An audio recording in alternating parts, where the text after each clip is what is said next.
Here are a few things you should prepare to work at home. Whatever table you're working on, make sure you don't do any permanent damage to the surface.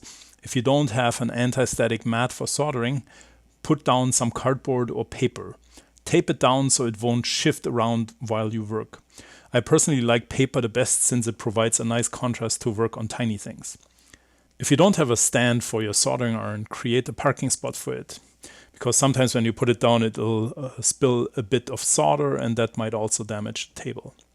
If you have a temperature adjust on your soldering iron, set it to around 350 degrees Celsius and only go higher if you really need to. If you leave it at the highest setting for a long time, the tip will corrode and no longer accept solder. You might have to clean it then very thoroughly, or you might have to replace it at some point. Make sure you wear goggles when you're working on electronics. Solder can always splat into your eyes when you're soldering. Wires and component lead states sometimes act like little springs and they fling it at you. They fling liquid solder into your eyes. And when you use your wire cutter later, that also can make things fly all over the place. And keep in mind, this is not just true for you yourself, but you have to really be careful that nobody around you gets affected by this. If you have siblings or parents, if they're watching what you're doing, make sure they too wear goggles, just like you do. I don't have a solder fume extractor at home, so I just use an old computer fan to keep the air moving away from my face.